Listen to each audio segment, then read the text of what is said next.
पहला प्रश्न। भगवान, मैं प्रभु को पुकारता हूँ, वर्षों से पुकारता हूँ, नियमित प्रार्थना करता हूँ, लेकिन मेरी पुकारों का कोई उत्तर कभी मिलता नहीं। क्या मुझसे कहीं कोई भूल हो रही है? नारायण देव,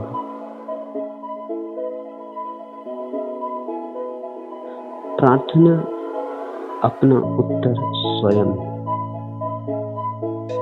किसी और उत्तर की अपेक्षा में ही भूल है। प्रार्थना साधन नहीं, स्वयं साध्य है, अपने आप में परिपूर्ण है। तुमने अपने हृदय को निवेदित किया, तुमने अपने आंसू का फूल चढ़ाया, तुमने प्राणों का गीत गाया। उस गीत में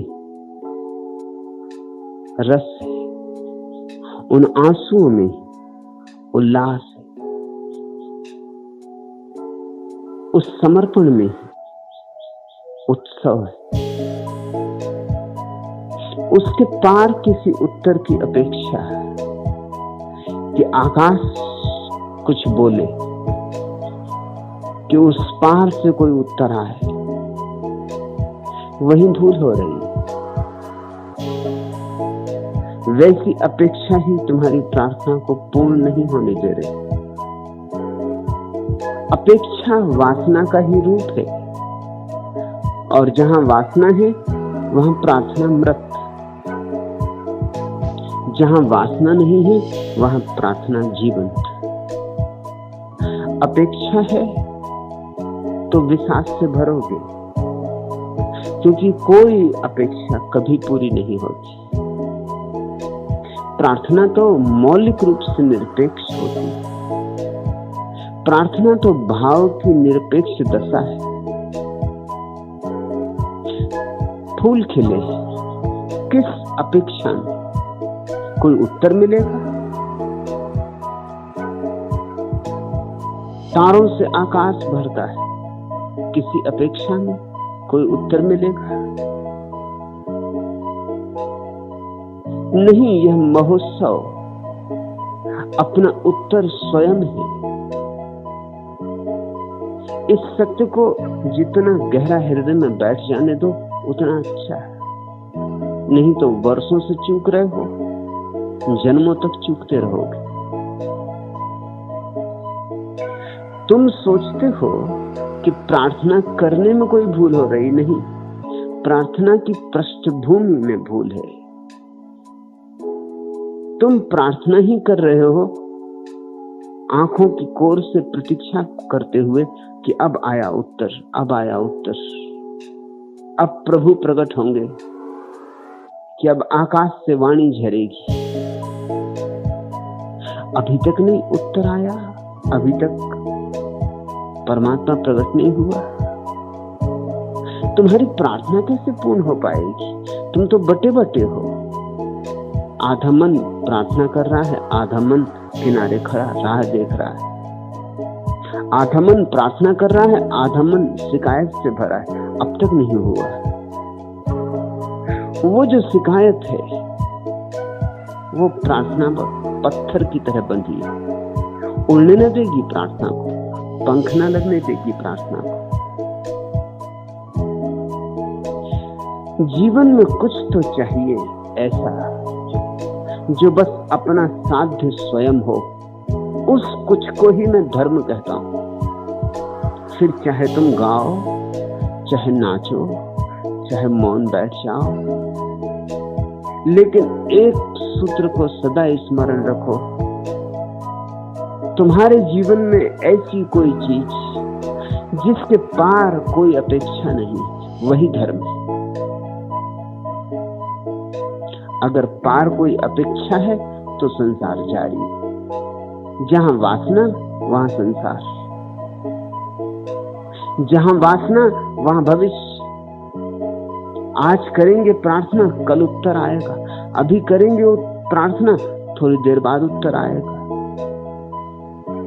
तुम्हारी प्रार्थना में और उत्तर में थोड़ा तो अंतराल होगा, साधन और साध्य में थोड़ा तो भेद होगा। जहां वासना है वहां तुम चूक गए इस क्षण से। वर्तमान का ये अपूर्व क्षण खाली चला गया, तुम्हारी आंखें भविष्य में अटक गईं। भविष्य तो रिक्त है, शून्य है। भविष्य कभी आया है कि आएगा? जो आता है उसका नाम वर्तमान है, और वर्तमान आया ही हुआ है। आता है ऐसा कहना भी ठीक नहीं। जब मैं कहता हूं प्रार्थना अपना लक्ष्य स्वयं है, तो इशारा कर रहा हूं इस बात की तरफ कि कुछ क्षण तो तुम्हारे जीवन में ऐसे हो जब तुम बस अभी और यहीं जियो। इस क्षण के न तो पीछे कुछ हो न आगे कुछ हो। यह क्षण अपने में पूरा हो, इसकी पूर्णता में जरा भी रत्ती भर भरने को कुछ शेष ना रहे, और तब तुम चकित हो जाओगे। प्रार्थना ही अपना उत्तर, प्रेम ही अपना उत्तर। तुम झुक सके यही पर्याप्त है अनुग्रहित होने को। चिंता क्या है? परमात्मा कुछ बोले तब तुम तृप्त होगे। कभी तो तुम्हारे नयन बोल देंगे, रहो मौन तुम, मैं पुकारा करूंगा। सुना है कि पाषाण भी बोलते, कभी वज्र के भी अधर डोलते। जड़े मंदिरों में बधिर देवता भी स्वयं द्वार की सांकलें खोलते। इसी एक विश्वास पर कामनाएं सहेजा करूंगा, समारा करूंगा। कभी तो तुम्हारे नयन बोल देंगे, रहो मौन तुम, मैं पुकारा करूंगा। तुम्हें ध्यान होगा यहाँ की प्रथा का, मुझे प्यार की अधूरी कथा का। इसी द्वंद में दिन ढले जा रहे हैं, न जाने कहां अंत होगा व्यथा का। मगर तुम भरोसा करो, मैं तुम्हारे प्राणों को हृदय से उबारा करूंगा। कभी तो तुम्हारे नयन बोल देंगे, रहो मौन तुम, मैं पुकारा करूंगा। मुझे हर सुमन सूल पहचानता है, मगर क्या करूं मन नहीं मानता है। कभी एक पल चैन लेने न देता, नियति के नियम आचरण जानता है। अगर मर गए स्वप्न तो अर्थियों को स्वरों की धरा पर उतारा करूंगा। कभी तो तुम्हारे नयन बोल देंगे, रहो मौन तुम, मैं पुकारा करूंगा। विदा की घड़ी पर लगाना न देरी, खोली छोड़ना प्राण आंखें न मेरी। चला आ रहा जो निशाना लगाए, किसी का नहीं है समय का अहेरी। उम्र भर अथक एक क्षण के मिलन को तुम्हारी डगर में निहारा करूंगा। कभी तो तुम्हारे नयन बोल देंगे, रहो मौन तुम, मैं पुकारा करूंगा। प्रीतिकर लगते हैं ऐसे शब्द, सुंदर लगती हैं ऐसी कविताएं, मगर अर्थहीन है, व्यर्थ है।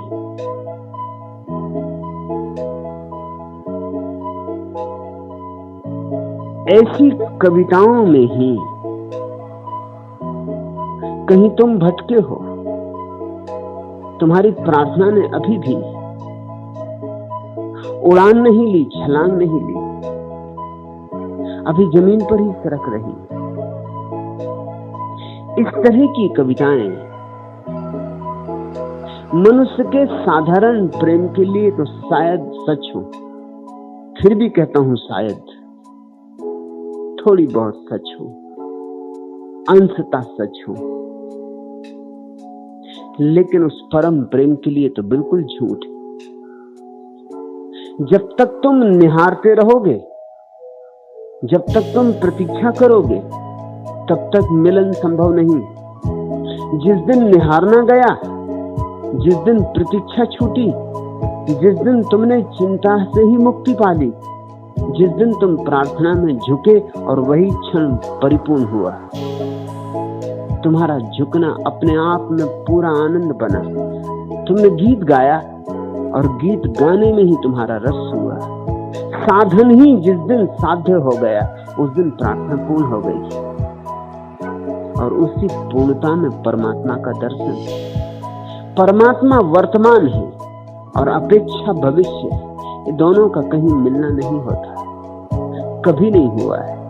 नारायण देव तुम्हारे जीवन में भी नहीं होगा। इतने वर्ष तुमने व्यर्थ ही बिताए। अब भी सचेत हो जाओ। तुमने प्रार्थना को समझा ही नहीं, तुमने वासना को ही नए वस्त्र दे दिए। पहले धन मांगते थे, पद मांगते थे, प्रतिष्ठा मांगते थे, फिर प्रभु को मांगने लगे। मगर मांग जारी रही, और मांग तो वही है। क्या तुम मांगते हो इससे भेद नहीं पड़ता।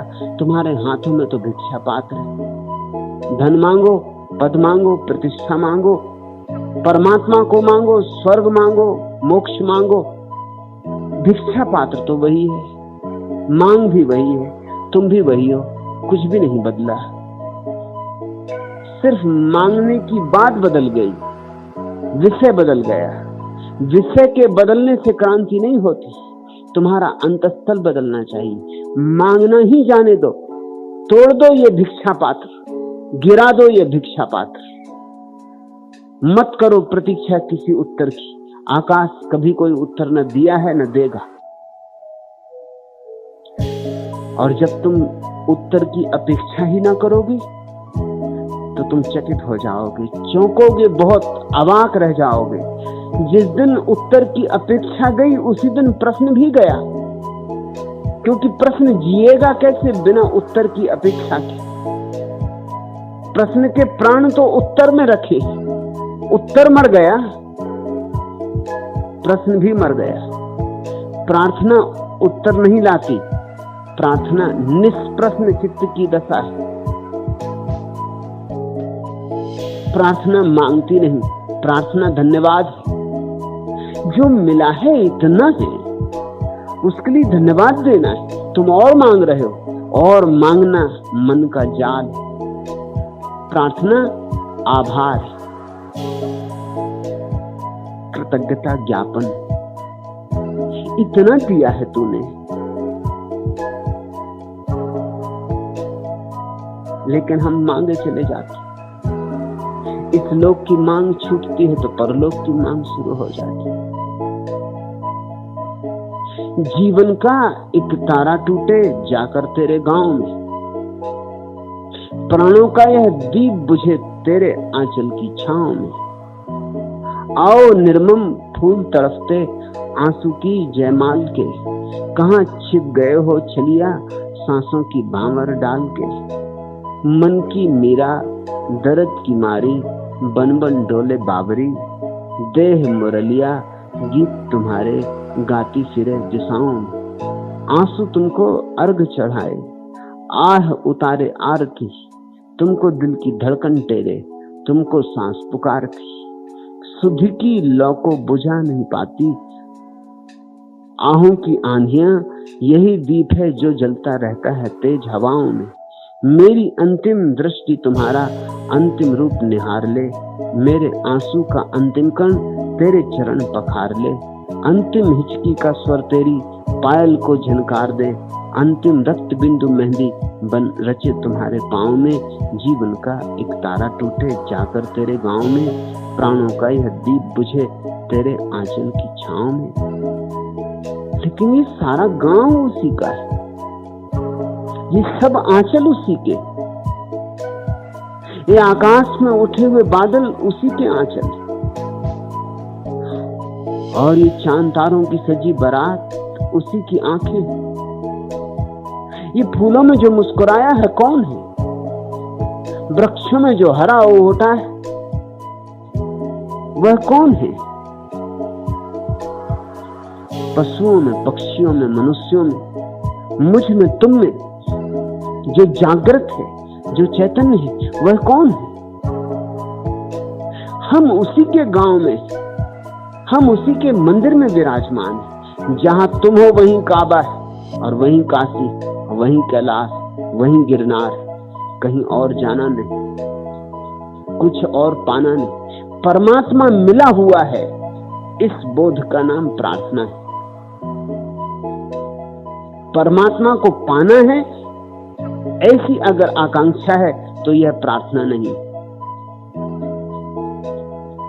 परमात्मा मिला ही हुआ है, अब क्या करें?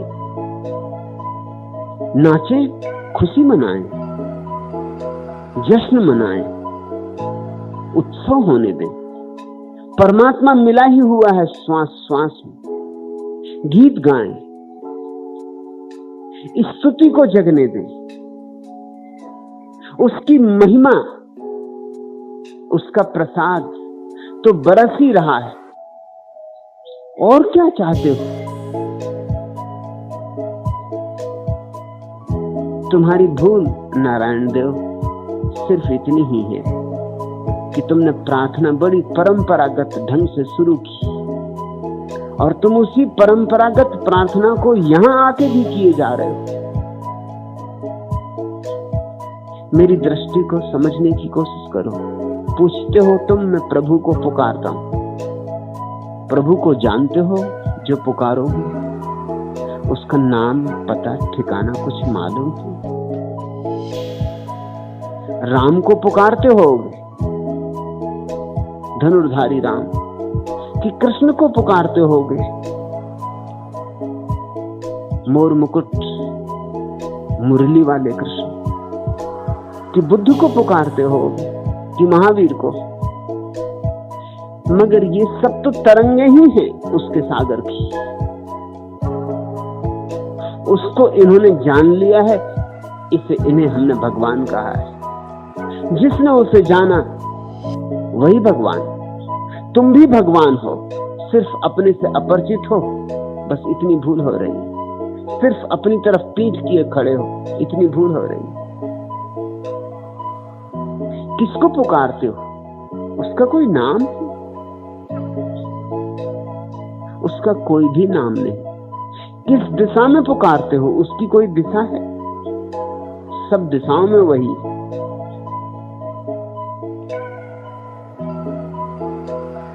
कौन सा विधि विधान है तुम्हारी प्रार्थना का?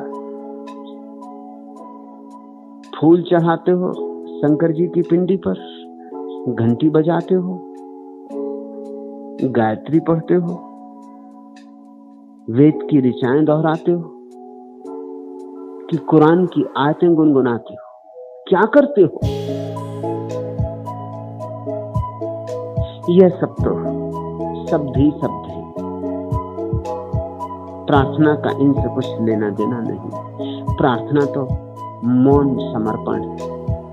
वहां वेद भी छूट जाते हैं, कुरान बाइबल भी छूट जाते हैं। वहां हिंदू हिंदू नहीं होता, मुसलमान मुसलमान नहीं होता, ईसाई ईसाई नहीं होता। प्रार्थना में तो प्रार्थी होता है। वहां कोई और नहीं बचता, वहां मन ही नहीं बचता। मांगने वाला गया कि मन गया। मन है भिखमंगा, मन का रूप है और मिले और मिले और मिले। तुम किस प्रभु को पुकारते? आकाश की तरफ देखकर? पृथ्वी में वह नहीं? आंख खोलकर पुकारते हो? आंख बंद करो तो वह नहीं? आंख बंद करके पुकारते हो? आंख खोलो तो वह नहीं? कोई विधि विधान नहीं है उसे पुकारने का। सिर्फ समग्र रूप से मौन हो जाने में तुम्हारे भीतर जो अहोभाव जगने लगता है, निशब्द, तुम्हारे भीतर ही एक दिया जलने लगता है, शून्य का, मौन का, निर्विकल्प निर्विचार का। अकंप उसकी लौ होती। तुम्हारे भीतर ही एक सुगंध फूटने लगती। तुम्हारे भीतर का ही कमल खिलता है, वही सुगंध प्रार्थना है। प्रार्थना कोई क्रियाकांड नहीं कि ऐसे की कि वैसे की। प्रार्थना सहज स्फूर्त आनंद का भाव, जहां बैठे वहीं हो गई, जहां खड़े हुए वहीं हो गई, चलते चलते हो गई, काम करते करते हो गई। कोई अलग कोना खोजने की जरूरत भी नहीं। नहाए तो ठीक, न नहाए तो ठीक।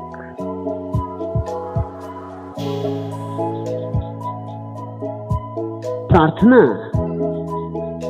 औपचारिकता नहीं। तुम कहते हो नियमित प्रार्थना करता हूं, एक यंत्रवत बात हो गई होगी। रोज रोज कर लेते हो, इतने दिन से करते हो, लत पड़ गई होगी। नहीं करते होगे तो अड़चन होती होगी। नहीं करते होगे तो वैसी अड़चन होती होगी जिससे धूम्रपान करने वाले को धूम्रपान करने ना मिले।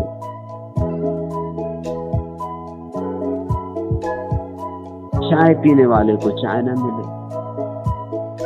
वैसा प्रार्थना जो करता है उसे एक दिन प्रार्थना करने को न मिले तो उसे बड़ी बेचैनी होती है। कुछ खाली खाली लगता है, कुछ चूका चूका मालूम होता है, कुछ कमी रह गई। मन लौट लौट वहां जाता है। मन की आदत है यंत्रवत जीने की। मन यंत्र ही है और यंत्र अपनी पूरी प्रक्रिया चाहता है, जैसा रोज होता रहा वैसा ही। मैंने सुना है एक मदारी के पास एक बंदर था। वो रोज सुबह उसे 4 चपाती देता और सांझ 3 चपाती देता। एक दिन भूल गया और 3 ही चपाती सुबह बनाई। बंदर को 3 चपाती नहीं, बंदर ने फेंक दी। रोज सुबह 4 मिलती। बंदर बड़ा नाराज हुआ, बड़ा समझाया बुझाया तो बंदर ने वापस में से 3 दी। शाम को 4 दी तो उसने फेंक दी, क्योंकि शाम को हमेशा वो 3 खाता रहा। मदारी तो बहुत हैरान हुआ। मदारी ने बहुत कहा, अरे मूर्ख, तुझे थोड़ा गणित नहीं आता? 4 और 3 7 तुझे रोज मिलती थी। सुबह 3, 4 शाम, या 4 सुबह की 3 शाम। लेकिन बंदर अकड़ा बैठा रहा। बंदर तब तक राजी ना हुआ जब उसे सुबह 4 और सांझ 3 रोटियां मिलनी शुरू ना हुई। आदमी का मन भी बंदर जैसा है। उसे तुम जो देते हो वो उसी की मांग करता है। रोज रोज वैसा ही चाहिए। मन पुनरुक्ति करता है। तो प्रार्थना भी एक यंत्रवत बात हो जाती है। रोज सुबह उठ के स्नान करके प्रार्थना करते हो। स्नान करके नहीं करोगे, खाली जगह रह जाएगी। जैसे कभी कोई दांत टूट जाता है तो जीभ वहीं वहीं जाती। इतने दिन से दांत था, जन्म भर जीवन भर से, तब से जीभ वहां नहीं गई थी। आज दांत गिर गया, खाली जगह में दिन भर जीभ जाती। तुम लाख जीभ को समझाओ कि मालूम है कि टूट गया, आप बार बार क्या जाना, मगर फिर भूले कि जीभ गई। खाली जगह अखर थी। तुमने प्रार्थना न की तो प्रार्थना की कमी अनुभव होगी, और करोगे तो कुछ मिलेगा नहीं। आखिर जीभ को ले जाओगे टूटे हुए दांत की जगह तो क्या पालोगे? प्रार्थना करते रहोगे, कुछ मिलेगा नहीं। प्रार्थना नहीं करोगे तो कुछ खोया खोया लगेगा। ये बहुत हैरानी की घटना घटती, इसलिए लोग जो करते हैं किए चले जाते। लेकिन अब काफी हो गया, वर्षों से पुकार रहे हो, कुछ हुआ नहीं। अब पुकारने का नया ढंग सीखो, जिसमें न नाम है, न औपचारिक रूप है। नियमित प्रार्थना करते रहे हो, जैसे और सब काम नियमित करते हो। स्नान करते हो, भोजन करते हो, सोते हो। अब एक और प्रार्थना सीखो जिसका नियम से कोई संबंध नहीं, जो किसी मर्यादा में नहीं होती, जो श्वास की तरह होती, जो अहिर्निश चलती रहती। उठते बैठते, सोते जागते, काम करते न करते। लेकिन ऐसी प्रार्थना का अर्थ ये मत समझ लेना कि मैं तुमसे कह रहा हूं कि 24 घंटे राम राम राम राम राम राम जपते रहो। वैसा करोगे तो विक्षिप्त हो जाओगे। वैसा करोगे तो जो थोड़ी बहुत प्रतिभा होगी वो भी खो जाएगी, जंग खा जाएगी। इसलिए तुम्हारे तथाकथित राम नाम जपने वाले लोगों में कोई प्रतिभा के दर्शन नहीं होते। उनकी तलवार में कोई धार नहीं होती, जंग लगी होती। ये तो जंग लगाने का ढंग है। एक ही शब्द को बार बार दोहराते रहोगे तो प्रतिभा को धार रखने का मौका ही नहीं मिलेगा। प्रतिभा में धार आती है नए नए अनुभव से, नई नई प्रतीतियों से, नई भूमि तोड़ने से, नए पर्वत शिखरों पर चढ़ने से, नए अभियान से, नई यात्रा से। 24 घंटे राम राम दोहराते रहे तो गाड़ी के चाक की तरह घूमते रहोगे उसी जगह, कोल्हू के बैल हो जाओ।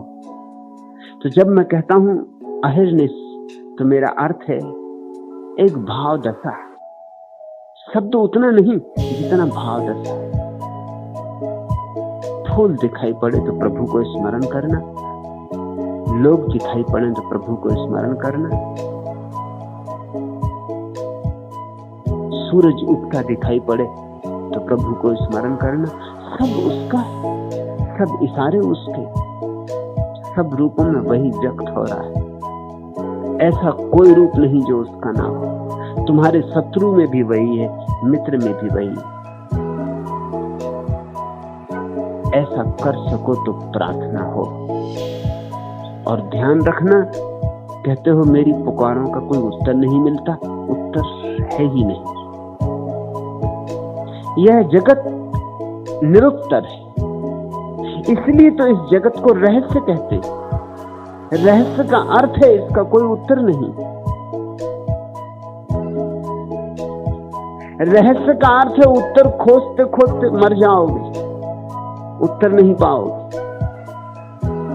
सदियां हो गई दार्शनिक खोज रहे हैं उत्तर, क्या खाक उत्तर खोजा जा सका है। एक जीवन के मौलिक प्रश्न का उत्तर नहीं, हो ही नहीं सकता। यही दर्शन और धर्म का भेद है। धर्म कहता है उत्तर है ही नहीं, दर्शन कहता है और थोड़ा खोजें तो शायद मिल जाए उत्तर। उत्तर तो नहीं मिलते और नए प्रश्न मिल जाते हैं, खोजते चलो नए नए प्रश्न मिलते जाते हैं। धर्म कहता है उत्तर तो है ही नहीं, प्रश्न को भी गिर जाने दो। और जिस दिन प्रश्न गिर जाता है उस दिन तुम निर्भर हो जाते, चिंता नहीं रह जाती। प्रश्न है तो विचार है, प्रश्न नहीं तो विचार नहीं। प्रश्न है तो जीवन समस्या मालूम होती, और प्रश्न नहीं है तो जीवन समाधान। निष्प्रश्न होना समाधि। नारायण देव, उत्तर की प्रतीक्षा ही ना करो, उत्तर है ही नहीं। आकाश भी बेचारा क्या करे। तुम पुकारते होगे, तुम पूछते होगे, आकाश को भी तुम असुविधा में डालते हो। आकाश भी क्या करे, उत्तर कोई है नहीं। यह अस्तित्व एक रहस्य, एक प्रश्न नहीं। इस रहस्य को भोगा जा सकता है, लेकिन इस रहस्य को सुलझाया नहीं जा सकता है। और भोगने में मजा है, सुलझा के करोगे भी क्या। पागल सुलझाते हैं, बुद्धिमान भोगते।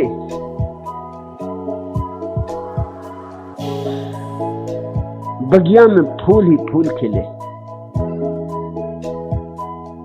जो बुद्धिमान है वो फूलों को भोगेगा, उनकी गंध को पिएगा, उनके आनंद हवा में होते उनके नृत्य को देखेगा, उनके साथ नाच लेगा, उनके साथ झूमेगा, उनके साथ मदमस्त हो जाएगा। और जो ना समझे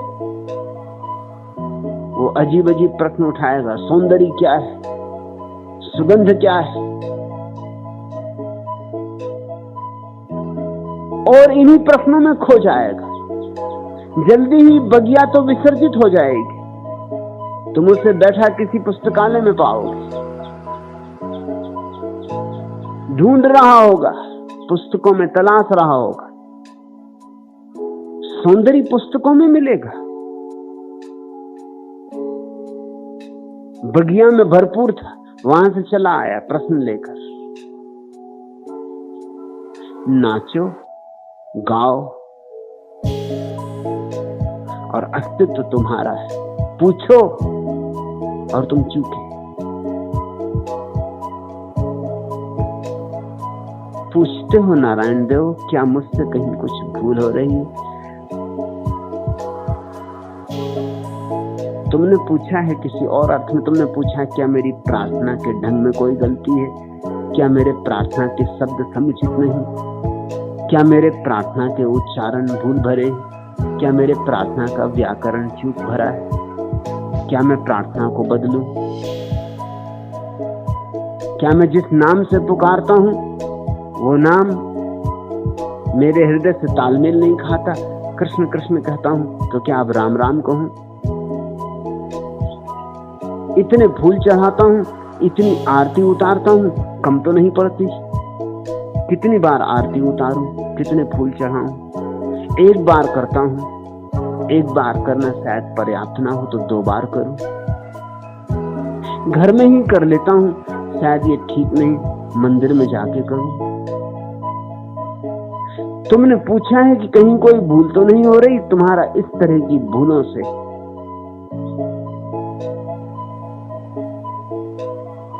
प्रश्न जुड़ा है।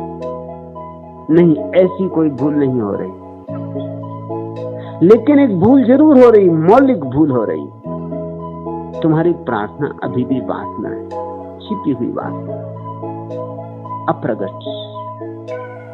तुम्हारी प्रार्थना अभी भी प्रश्न है, तुम्हारी प्रार्थना अभी भी मस्तिष्क में, अभी तक हृदय में नहीं उतरी। तुम्हारी प्रार्थना अभी भी शब्द है, मौन नहीं बनी।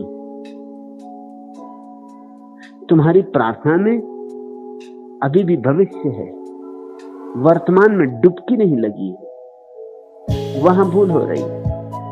तुम कौन सी प्रार्थना करते हो मुझे प्रयोजन नहीं, हिंदू मुसलमान ईसाई मुझे प्रयोजन नहीं, इस पंथ की उस पंथ की मुझे कुछ लेना देना नहीं। ये मौलिक भूल जो हो रही वो मैं तुमसे कह देता हूं। वही मुसलमान कर रहा है, वही हिंदू कर रहा है, वही ईसाई कर रहा है। प्रार्थना होनी चाहिए शून्य, प्रेम का समर्पण। इस क्षण को अभी और यहीं उंडेल दो अपने हृदय को, मत मांगो कुछ।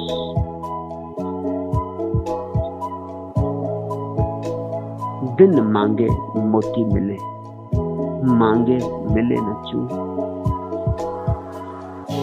और मोतियों की वर्षा हो जाएगी, झर लग जाएगी मोतियों की, फूल ही फूल गिरेंगे कि तुम संभाल भी ना पाओगे, तुम्हारी झोली छोटी पड़ जाएगी।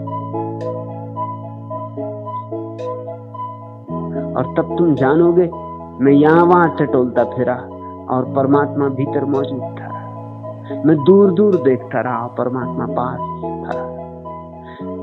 मैं नाम ले लेके पुकारता रहा, परमात्मा अनाम।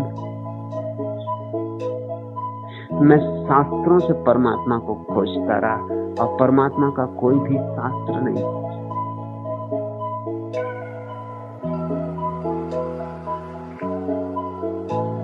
दूसरा प्रश्न, भगवान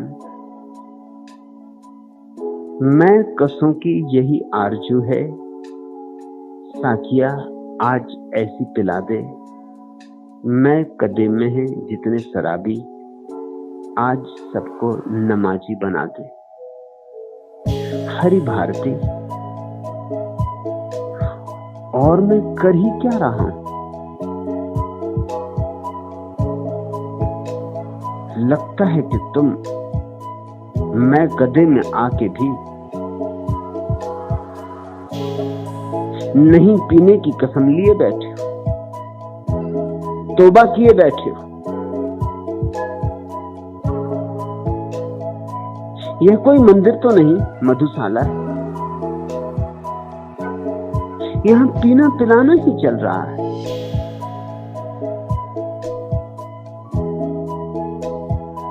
तुम कहते हो मैं कसों की यही आरजू है, साथिया आज ऐसी पिला दे। लेकिन प्रतिपल प्रतिदिन शराब ही उंडली जा रही है। तुम इस शायद ओंठों को सीए बैठे हो, शायद तुम ही अकड़े बैठे हो अपने तर्क, अपने सिद्धांत, अपने शास्त्रों में घिरे। तुमने शायद अंजलि नहीं भरी, तुमने शायद अपना पैमाना साफ नहीं किया, शायद तुम अभी समझ ही नहीं सके कि पीने की कला क्या है, पीने के कला के सूत्र क्या है। पहली बात, पीने की कला के लिए झुकना आना चाहिए। ये शराब कुछ ऐसी शराब नहीं है जो सुराहियों से ढाली जाती। ये तो ऐसी शराब है जो सागर जैसी तटों से टकरा रही। तुम झुको, अंजलि भरो, दिल भर के पियो, मगर झुकना होगा। और झुकना हम जानते नहीं, हमारी रीढ़ें अकड़ गई, झुकना भूल गई। जहां झुकने की बात होती है वहां हम एकदम सचेत हो जाते हैं। झुकना यानी श्रद्धा। संदेह करने में हम कुशल हैं, श्रद्धा करने में हम बिल्कुल ही अकुशल हो गए। हमें श्रद्धा की भाषा ही भूल गई। हमें भाषा सिखाई भी नहीं जाती श्रद्धा की। स्कूल, कॉलेज, विश्वविद्यालय सब संदेह सिखाते। वह विज्ञान का आधार है संदेह। वैज्ञानिक होने के लिए संदेह जरूरी है, वैसे ही जरूरी है जैसा धार्मिक होने के लिए श्रद्धा जरूरी है। विज्ञान की यात्रा बहिर्गामी, बाहर की यात्रा के लिए संदेह के घोड़े पर सवार होना होता। धर्म की यात्रा अंतर यात्रा है। अंतर यात्रा विपरीत दिशा है। अगर विज्ञान में संदेह उपयोगी है तो धर्म में संदेह बाधा है। भीतर जाना है, जितने भीतर जाना उतना संदेह छोड़ना पड़े, उतना श्रद्धा से भरना पड़े। विज्ञान में श्रद्धा से अड़चन पड़ती। श्रद्धालु को वैज्ञानिक नहीं बनाया जा सकता, वैसे ही संदेह से भरी चेतना को धार्मिक नहीं बनाया जा सकता है। ये शराब श्रद्धा के पात्र में ही भरी जा सकती है। तुम श्रद्धा बनो तो अभी भर जाओ, लबालब भर जाओ।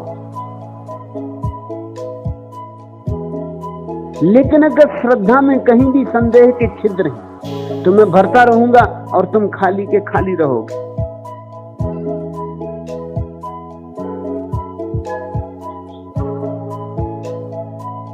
यह शराब कोई मस्तिष्क, विचार,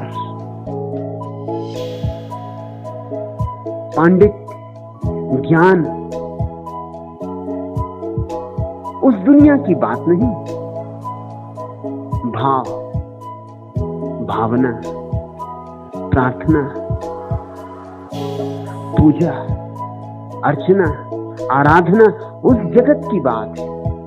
ये दो जगत हैं, ये जीने के दो ढंग हैं और हम सब खोपड़ी में जी रहे हैं। खोपड़ी हिसाब लगाती, बस हिसाब ही लगाती रहती। वो गणित ही बिठाती रहती, गणित बिठाते बिठाते ही जिंदगी समाप्त हो जाती। समय ही नहीं मिलता कि नाच सको, गुनगुना सको, वीणा बजा सको, कि बांसुरी पर फूंक दे सको। उसके लिए एक दूसरा जगत है तुम्हारे भीतर, हृदय का। यह शराब हृदय से पियोगे तो पी सकोगे, वहीं चूक हो रही है। बहुत लोगों को तो हृदय भूल ही गया है। विज्ञान की किताबों में तो हृदय क्या है, बस फेफड़ा फुफ्फुस। विज्ञान की किताबों में हृदय की कोई जगह नहीं, हो भी नहीं सकती।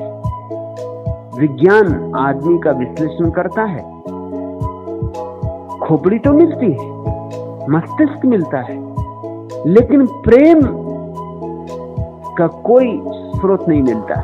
विचार का स्रोत तो मिलता है, विचार का स्रोत शरीर का हिस्सा है, प्रेम का स्रोत आत्मा का हिस्सा है। आत्मा अदृश्य है, उसकी न कोई तौल हो सकती, न कोई माप हो सकती, और विज्ञान तो तौल और माप से जीता है। जिसकी तौल और माप ना हो सके उसे अस्वीकार कर देता है विज्ञान। और आधुनिक शिक्षा तुम सबको ही नास्तिकता के लिए तैयार करती है। एक बड़ी दुविधा पैदा हुई दुनिया में। तुम्हारा परिवार तुम्हें आस्तिकता की तरफ ले जाने की चेष्टा करता है, फिर चाहे घर हिंदू हो, चाहे मुसलमान, चाहे ईसाई, चाहे जैन। बचपन से माँ बाप तुम्हें मंदिर, मस्जिद, गुरुद्वारा ले जाना शुरू कर दिया। घर की हवा में जपजी सुनते हो, गायत्री सुनते हो, हवन यज्ञ पूजन देखते हो, तो तुम्हारे भीतर थोड़ी सी दबी दबी आग धर्म की होती। लेकिन तुम्हारा सारा शिक्षा का जगत प्राइमरी स्कूल से लेकर विश्वविद्यालय तक तुम्हें तर्क सिखाता, विचार सिखाता, गणित सिखाता, संदेह सिखाता। ऐसे तुम्हारे भीतर द्वंद्व पैदा हो जाता है। तुम्हारे भीतर एक द्वैत का जन्म होता है, तुम खंड खंड हो जाते हो, और इन खंडों के बीच संघर्ष। इस संघर्ष में तुम्हारी ऊर्जा व्यर्थ ही व्यय होती, और तुम न यहाँ के न वहां के। तुम्हारी स्थिति धोबी के गधे की हो जाती, न घर का न घाट का।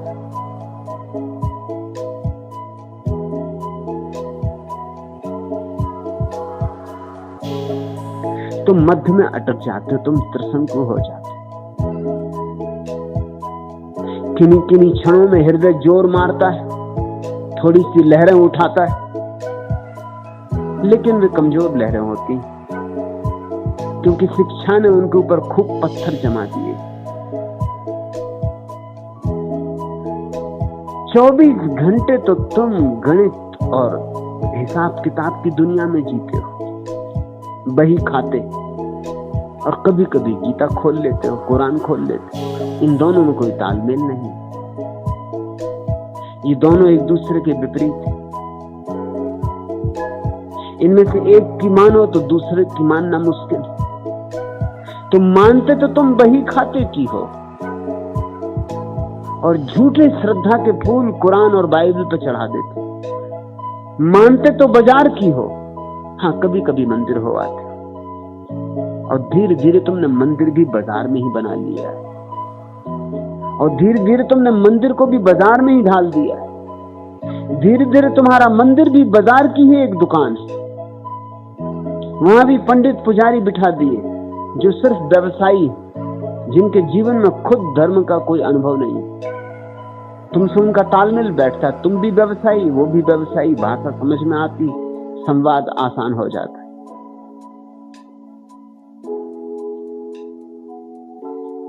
हरि भारती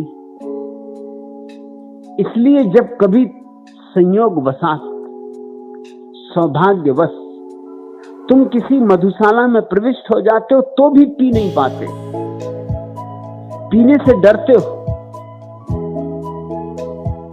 तुम्हारी बुद्धि कहती है कि पियोगे पागल हो जाओगे, और एक अर्थ में बुद्धि ठीक कहती, पियोगे तो जरूर पागल हो जाओगे। हालांकि ये पागलपन तुम्हारी बुद्धि के स्वास्थ्य से बहुत ऊंचाई पर, ये पागलपन तुम्हारे बुद्धि की होशियारी से ज्यादा कीमती, ये पागलपन परमात्मा का है।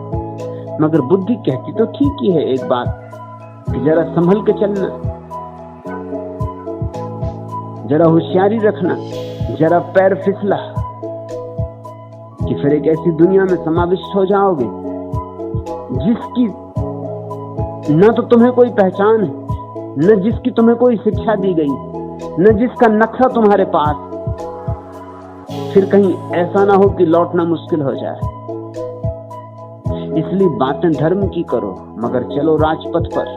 पगडंडियों पर धर्म की उतरना मत, जंगल भयंकर है, बियर खो जा सकते हो।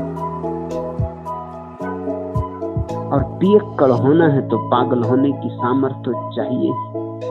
तुम कहते हो मैं कसों की यही आरजू, साकिया आज ऐसी पिला दे। मैं कदे में है जितने शराबी, आज सबको नमाजी बना दे। ये शराब तो नमाज की ही है, नमाज ही तो पिलाई जा रही है। नमाज को ही तो मैं शराब कह रहा हूं।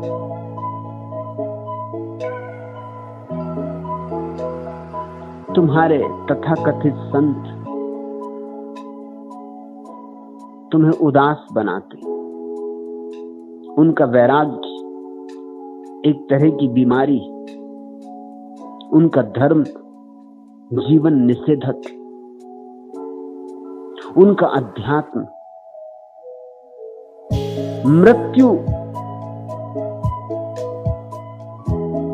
से संयुक्त है, जीवन से नहीं। उनका अध्यात्म मृत्योन्मुखी, आत्मघाती। वे तुम्हें मरना सिखाते, वे तुम्हें सिकुड़ना सिखाते। यह छोड़ो, वह छोड़ो। छोड़ने का अर्थ क्या होता है? सिकुड़ते जाओ, सिकुड़ते जाओ। भूखे मरो, उपवास करो, शरीर को गलाओ, सिकुड़ते जाओ, सिकुड़ते जाओ। एक आहिस्ता आहिस्ता आत्मघात कर लो। मैं उन सबके विरोध में हूं। उन्होंने इस पृथ्वी को धार्मिक नहीं होने दिया। उनकी बातों के कारण केवल वही लोग धर्म में उत्सुक हुए जो किसी तरह मानसिक रूप से रुग्ण। उनके धर्म के कारण केवल अस्वस्थ लोग ही धर्म के जगत में उत्सुक हुए। स्वस्थ आदमी तो नाचना चाहेगा, गाना चाहेगा। अगर स्वास्थ्य नहीं नाचेगा, नहीं गाएगा, तो क्या बीमारी नाचेगी और बीमारी गाएगी? तुम्हारे मंदिर मधुशाला न बन सके, अस्पताल बन गए।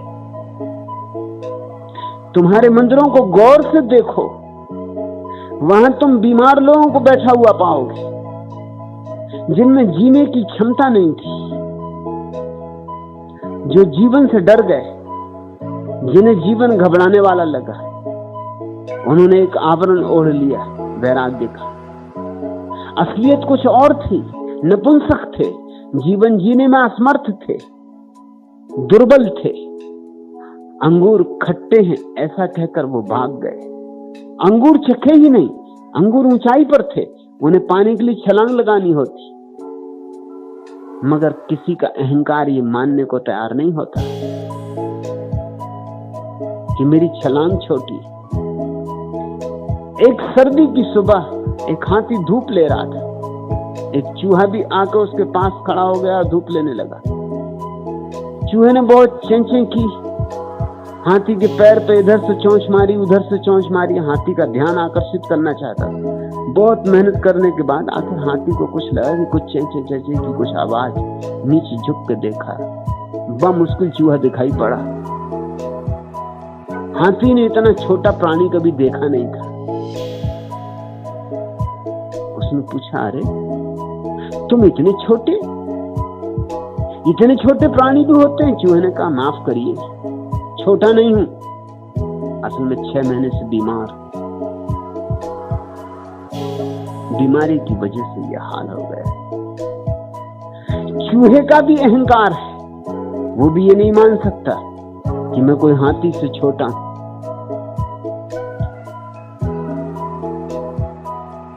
मैंने एक कहानी और सुनी है कि एक हाथी पुल पर से गुजरा, पुल चर मर होने लगा, लकड़ी का पुल था, चरचराने लगा। उस हाथी के सिर पर एक मक्खी भी बैठी थी। उस मक्खी ने कहा, बेटा हम दोनों का वजन बहुत भारी पड़ रहा है।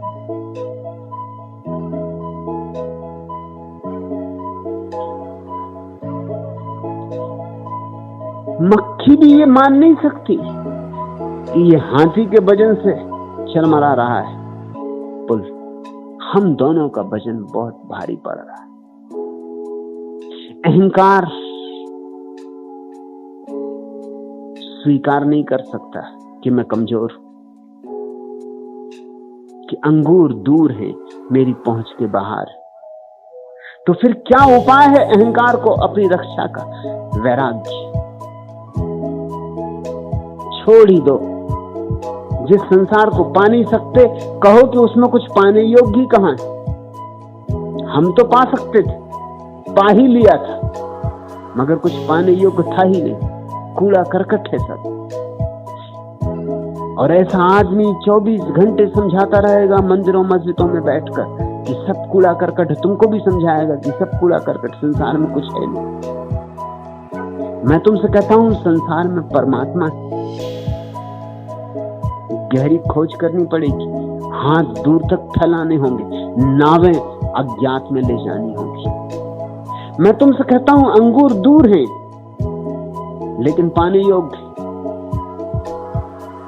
और उन अंगूरों को पालो तो शराब बने। जीवन से भागने से नहीं, जीवन के स्वाद में ही शराब है।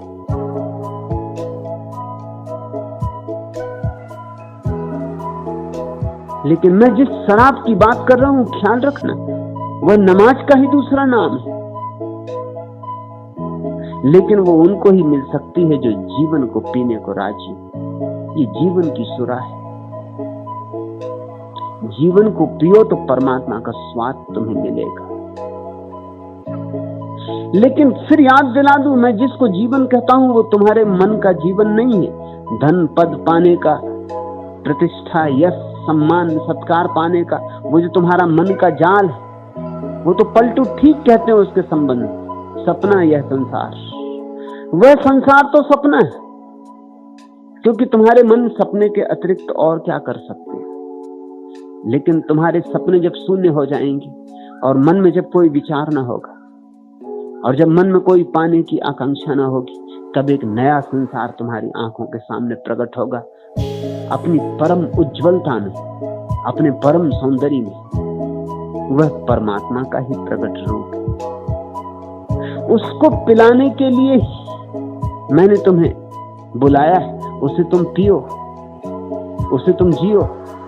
मैं तुम्हें त्याग नहीं सिखाता, परम भोग सिखाता हूं। सुन लो मेरी बात मुनव्वर, तुम भी शेर कहो मदमाते। नाच उठे ये धरती सारी, गीत तुम्हारे गाते गाते। सुन लो मेरी बात मुनव्वर, तुम उपदेशक क्यों बनते हो? तुम भी रस में डूब न जाओ। जिसमें हो श्रृंगार उमड़ता, तुम भी ऐसे गीत न गाओ। सुन लो मेरी बात मुनव्वर, सूखे उपदेशों को सुनकर सारी दुनिया हंस देती। रस यौवन में जो डूबी हो, उस कविता का रस लेती। सुन लो मेरी बात मुनव्वर, उम्र पे अपनी क्यों जाते हो?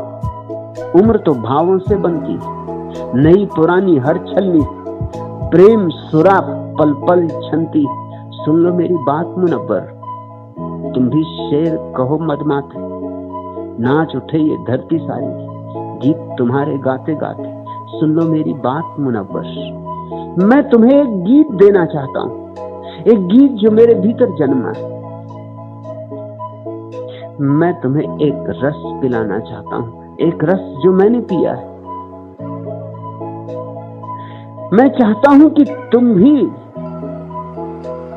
इस अलमस्ती में डूब जाओ। मैं तुम्हें वैराग्य नहीं सिखाना चाहता, और अगर वैराग्य सिखाना चाहता हूं तो मेरा वैराग्य तथाकथित वैराग्यों के वैराग्य से बिल्कुल उल्टा है। मेरा वैराग्य राग की पराकाष्ठा है, राग का अतिक्रमण, अंतिम चरण। चांद हंसने लगा, रात गाने लगी, उनके कदमों की आवाज आने लगी। दे उठी लौ सी फिर रह गुजर की जमीन, और भी हो गई आज हर शय हंसी। फूल महके कहीं रंग बरसे कहीं, सोचते हैं कि खो जाएं अब तो यहीं। दिल की धड़कन नए रंग लाने लगी, चांद हंसने लगा, रात गाने लगी। जगमगाने लगा आरजू का दिया, फिर ख्यालों में एक हुस्न लहरा उठा। कह गई दिल से कुछ गुनगुना कर हवा, छिड़ गए राख से नाच उठी फिजा। एक मस्ती निगाहों पे छाने लगी, चांद हंसने लगा, रात गाने लगी। छट गए गम के बादल, मिटी बेबसी, थरथराए अंधेरे हुई रोशनी। मुस्कुराने लगी हर तरफ चांदनी, हो गई अब मेरी जिंदगी जिंदगी। फिर कोई आंख जादू जगाने लगी, चांद हंसने लगा, रात गाने लगी, उनके कदमों की आवाज आने लगी। परमात्मा के पद चरण तुम्हें सुनाई पड़ सकते, मगर मस्ती में। थोथी नमाजों से कुछ भी ना होगा, पियक्कड़ की नमाज चाहिए। तुम्हारी नमाज ऐसी हो कि बेहोश कर दे, और बेहोशी तुम्हारी ऐसी हो कि होश के दिए के साथ हो। एक तरफ भीतर परम होश भी जगे, और साथ ही साथ एक मस्ती भी तुम्हें डोलाए, नचाए। सम्राट अकबर गया था शिकार को। सांझ हो गई, नमाज का वक्त हो गया, तो अपना मुसल्ला बिछा के नमाज पढ़ने बैठ गया। तभी एक युवा स्त्री भागती हुई वहां से निकली, उसके मुसल्ले को रोनती। वो नमाज में झुका, उसको धक्का देती कि वो गिर भी पड़ा। लेकिन नमाज में बोले कैसे? क्रोध तो बहुत आया। एक तो कोई नमाज पढ़ रहा हो, उसके साथ ऐसा दुर्व्यवहार, दूसरा सम्राट नमाज पढ़ रहा हो, उसके साथ ऐसा दुर्व्यवहार। जल्दी जल्दी उसने नमाज पूरी की। घोड़े पे बैठने में कोई था पीछा करने को कि पकड़े इस युवती को, लेकिन वो युवती खुद ही वापस लौट रही थी। अकबर ने उससे कहा, पागल, होश में है? मैं नमाज पढ़ रहा था, तूने मुझे धक्का दिया। इतना तो ख्याल होना चाहिए। फकीर भी नमाज पढ़ रहा हो, गरीब से गरीब भी नमाज पढ़ रहा हो, तो उसका सम्मान होना चाहिए। प्रभु की प्रार्थना में जो लीन है, उसके साथ ऐसा दुर्व्यवहार। फिर मैं सम्राट हूं, तुझे दिखाई नहीं पड़े मेरे वस्त्र, मेरी पगड़ी, हीरे जवारात जड़ी, मेरा घोड़ा, ये तुझे दिखाई नहीं पड़ा? उस युवती ने झुक के प्रणाम किया और कहा, मुझे क्षमा कर दे, मुझे माफ कर दे, मुझसे भूल हो गई। क्योंकि मेरा प्रेमी आज आने वाला था। मैं राह पर गांव के बाहर उसका स्वागत करने गई थी। मुझे याद ही नहीं कि आपको कब धक्का लगा, मुझे याद ही नहीं कि आप बीच में पड़े भी। मुझे माफ कर दें, लेकिन सम्राट, एक बात मुझे पूछनी। मैं तो अपने साधारण प्रेमी से मिलने जा रही थी, और ऐसी मस्त थी कि मुझे आप दिखाई न पड़े, और आप परमात्मा से मिलने बैठे थे। आपको मेरा धक्का मालूम हुआ? मैं आपको दिखाई पड़ी?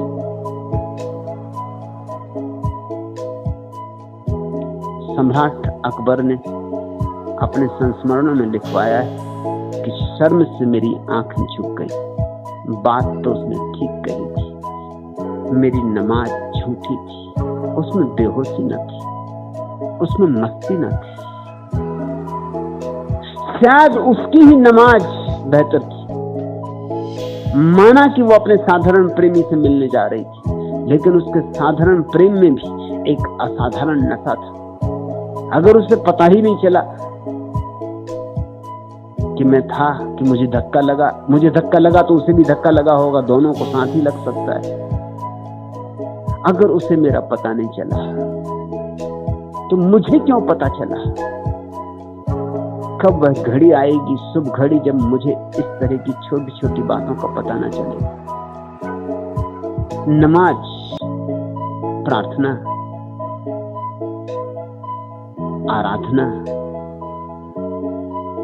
तब पूरी होती जब तुम बाहर की तरफ बिल्कुल ही बेहोश हो जाओ, तुम्हारा सारा होश भीतर आ जाए।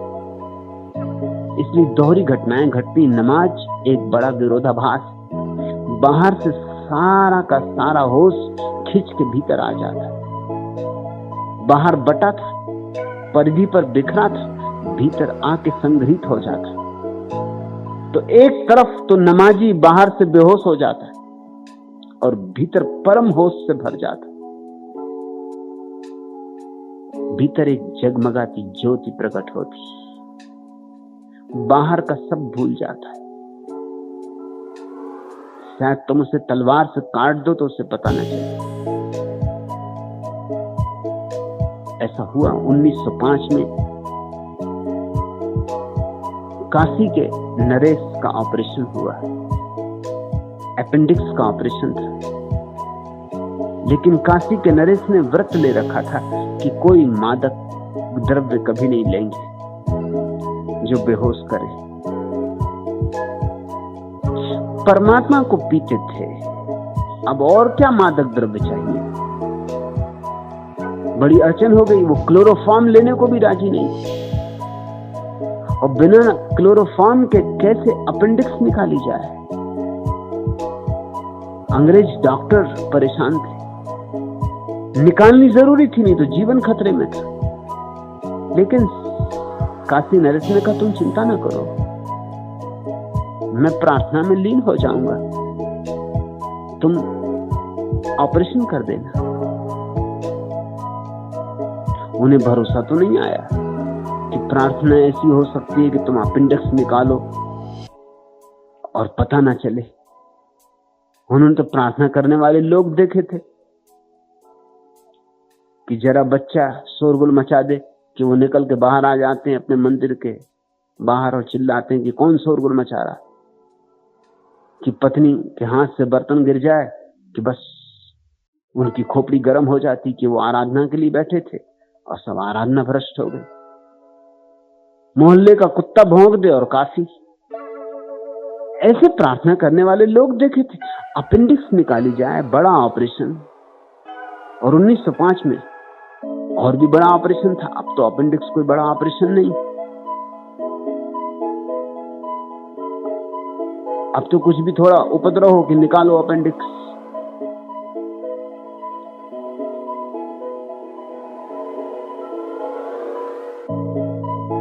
लेकिन कोई और उपाय नहीं था तो राजी होना पड़ा। सम्राट लेने को राजी नहीं था क्लोरोफॉर्म, मर जाने के लिए राजी था। तो उन्होंने कहा एक प्रयोग करके देखे, मौत तो होने ही वाली, इसमें कम से कम एक संभावना है कि शायद ये आदमी कहता है बच जाए। वो अपनी प्रार्थना में लीन हो गया और अपेंडिक्स का ऑपरेशन हो गया और उसे पता भी नहीं चला। उससे पूछा गया बाद में कि कैसे ये किया। उसने कहा इसमें तो कुछ बात ही नहीं, ये तो सीधा सा हिसाब है। सारी चेतना भीतर की तरफ मुड़ जाती। तुमको भी इस तरह के अनुभव कभी कभी होते हैं अनायास। जैसे कभी खेल में तुम अगर खिलाड़ी हो, हॉकी खेल रहे हो और तुम्हारे पैर में चोट लग गई और खून बह रहा है, तो जब तक खेल जारी रहेगा तब तक पता नहीं चलेगा। हाँ, खेल खत्म होते से पता चलेगा कि बड़ा दर्द हो रहा है, खून बह रहा है, पता नहीं कितना खून बह गए। लेकिन खेल जारी रहते तुम्हें पता क्यों नहीं चला? तुम्हारी सारी चेतना खेल पर लगी थी। पैर तक जाने के लिए चेतना को सुविधा ही नहीं थी। तुम्हारे घर में आग लग जाए तब तुम्हारे मन में फिजूल विचार नहीं आएंगे जो रोज आते। उस वक्त तुम सोचोगे कि कौन सी टाकीज में कौन सी फिल्म चल रही। घर में आग लगी हो उस वक्त तुम इस तरह की फिजूल बातें सोचोगे, सारी चेतना सिकुड़ आएगी। ऐसे अनुभव तुम्हें होते हैं जब तुम व्यस्त होते हो किसी काम में, तो चित्त सारी तरफ से खिंच आता है। प्रार्थना ऐसी ही स्थिति की परम अवस्था है, वहां सारी चेतना सिकुड़ाती भीतर, तो भीतर तो सघन होकर रोशनी हो जाती और बाहर का अस्तित्व खो जाता है। और ऐसी ही घड़ियों में प्रभु के पग ध्वनि, उसके पैरों की पहली आहट, अतिथि के आगमन का पहला सुषमाचार पहुंचता है। हरि भारती, वही तो मैं कर रहा हूं, पिला रहा हूं। मेरी तरफ से कंजूसी जरा भी नहीं। अगर तुम न हो पाओ नमाजी, अगर तुम न हो पाओ शराबी, तो ध्यान रखना कहीं न कहीं पीने में तुम कंजूसी कर गए, कहीं न कहीं तुमने हाथ सरका लिया, कहीं न कहीं तुम डर गए, भयभीत हो गए। मुझे दोष मत देना, मेरी तरफ से तो तुम जितना पियो उससे ज्यादा उपलब्ध है। तुम जन्मों जन्मों में जितना पी सको उससे ज्यादा उपलब्ध है। मैं तुम्हें पूरा सागर ही दिए दे रहा हूं, मगर तुम चुल्लू भर भी नहीं पी रहे हो, क्योंकि तुम पीने से डरते हो। पीने से बेहोशी आएगी, पीने से पागलपन आएगा, पीने से श्रद्धा आएगी, पीने से समर्पण आएगा, और पीने से तुम्हारी पुरानी व्यवस्था सब डमाडोल हो जाएगी, अस्त व्यस्त हो जाएगी। तुम्हारे सारे पुराने न्यस्त स्वार्थ उखड़ जाएंगे। तुम्हें एक नई जिंदगी जीनी पड़ेगी, और नई जिंदगी जीने का साहस कम ही लोगों में होता है। लोग तो पुराने को ही खींचते रहते हैं, क्योंकि पुराना सुविधापूर्ण होता है, जाना माना पहचाना, उसके हम अभ्यस्त होते हैं, हम कुशल भी होते हैं उसे जीने में। उसे करने के लिए हमें कोई श्रम भी नहीं करना पड़ता। इसलिए तो जैसे जैसे आदमी की उम्र बड़ी होने लगती, वैसे वैसे वो नई चीज सीखने में असमर्थ होने लगता। छोटे बच्चे जल्दी सीख लेते, छोटे बच्चों को कोई भी भाषा सिखाओ वो जल्दी सीख लेते। जैसे उम्र बड़ी होने लगती, मुश्किल होने लगता। क्या मुश्किल आ जाती? मुश्किल ही आ जाती कि पुरानी भाषा से काम चलने लगा, सुगमता हो गई। अब कौन नई झंझट ले, कौन नया उपद्रव बांधे, कौन श्रम करे? एक गहन आलस्य है जो मनुष्य के मन में छिपा बैठा है। उस आलस्य के कारण हम उतना ही करते हैं जितना करना पड़ता है। अब प्रार्थना की कोई जरूरत तो है नहीं, रोटी रोजी तो उससे मिलेगी नहीं, मकान तो बड़ा बन ना सकेगा, प्रतिष्ठा तो जगत में मिलेगी नहीं, होगी थोड़ी बहुत तो वो भी खो जाएगी। सुनते हो मीरा ने क्या कहा? लोक लाज खोई। प्रतिष्ठा थी वो भी गई, लोक लाज भी गई। लोग पागल समझेंगे, मिलने को कुछ भी नहीं है और खो सब जाएगा। ऐसा नहीं है कि मिलने को कुछ भी नहीं, लेकिन जो मिलेगा वो भीतर, उसे तुम दूसरों को दिखा भी ना सकोगे, उसका प्रदर्शन भी ना कर सकोगे, उसकी अभिव्यक्ति भी कठिन है। कहोगे तो लोग हंसेंगे। अगर किसी से कहोगे कि मुझे भीतर प्रकाश अनुभव होता है, तो वो चौंक के इधर उधर देखेगा, कोई और तो नहीं सुन रहा है कि हम भी इनके साथ हैं। कहोगे कि भीतर मुझे बड़े आनंद की लहरें उठती, तो दूसरा आदमी संदेह करेगा कि दिमाग ठीक है, क्योंकि उसका अनुभव और सबका अनुभव तो भीतर दुख की लहरों का है। कहोगे कि भीतर मेरे पूर्णिमा है, उसका अनुभव तो अमावस का है। वो माने तो कैसे माने? तुम कहोगे बड़ा उल्लास, बड़ी मस्ती, भीतर आनंद के हंसी के फव्वारे फूट रहे हैं। लोग कहेंगे या तो तुम भ्रम में पड़े हो या भ्रम में डालना चाहते हो। अपने वाले भी नहीं मानेंगे, पराओं की तो बात छोड़ दो। पहले पहले तो तुम खुद भी नहीं मानोगे कि ऐसा हो सकता है।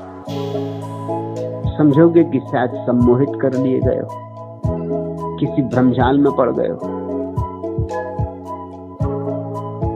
कल ही मैं एक लेख पढ़ रहा था,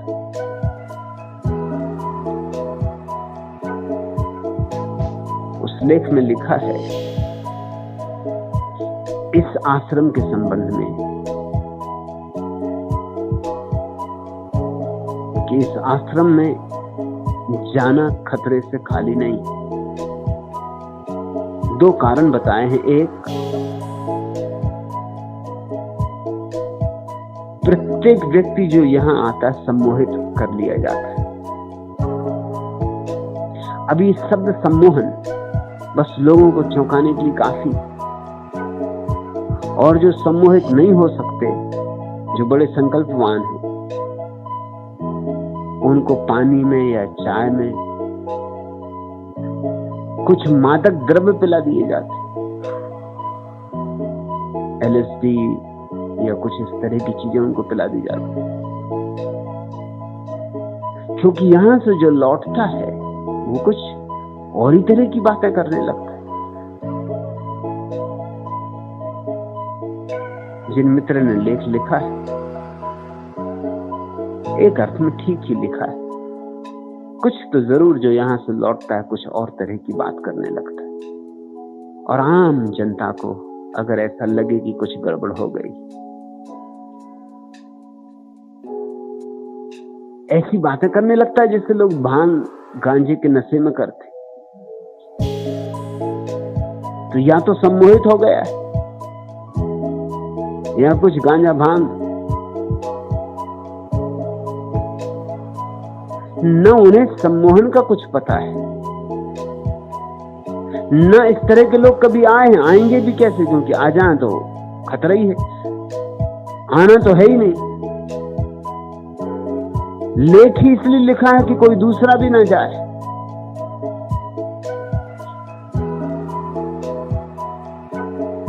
तुम भी पढ़ोगे लेख को तो तुमको भी एक दफे विचार आएगा कि बात कुछ जस्ती तो है, कि हम वही तो नहीं रहे जैसे थे आने के पहले। फिर लोग गैरिक वस्त्र पहन लगते हैं, फिर उनके चेहरे पे एक मुस्कुराहट दिखाई पड़ती है, जैसे जिंदगी के सारे दुख उनके लिए दुख ना रहे, जैसे इस जिंदगी के सारे विषादों से उनका संबंध छूट गया, उन्हें एक नई जीवन शैली मिल गई। वह इतनी नई है और जगत इतने नरक में जी रहा है कि अगर नरक में तुम अचानक पाओ कि एक आदमी नाच रहा है, बांसुरी बजा रहा है, तुम्हें शक होगा कि गांजा पिए या अफीम खा गया है। होश में होता तो नरक में कहीं ऐसा कर सकता था। लोग हंसना ही भूल गए, हंसते हुए तो छोड़ ओछा छिछला, उनकी हंसी भी खोखली मालूम पड़ती, बस ज्यादा ज्यादा कंठ से आती लगती, हृदय का कोई भी दान उसमें नहीं होता। मेरा सन्यासी हंसने लगता है, दिल खोल के हंसने लगता है। उसके जीवन में एक रस जो उसके ही भीतर मौजूद था। निश्चित ही शराब पिलाई जा रही, लेकिन ऐसी शराब नहीं जो बाहर ढलती, वरन ऐसी शराब जो भीतर ही ढलती।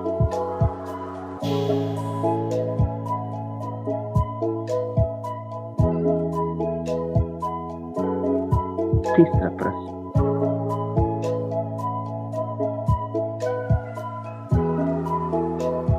भगवान यह कैसे पता चले कि जो हो रहा है वह प्रभु की मर्जी से हो रहा है, या हम आलस्य के प्रभाव से नहीं कर पा रहे?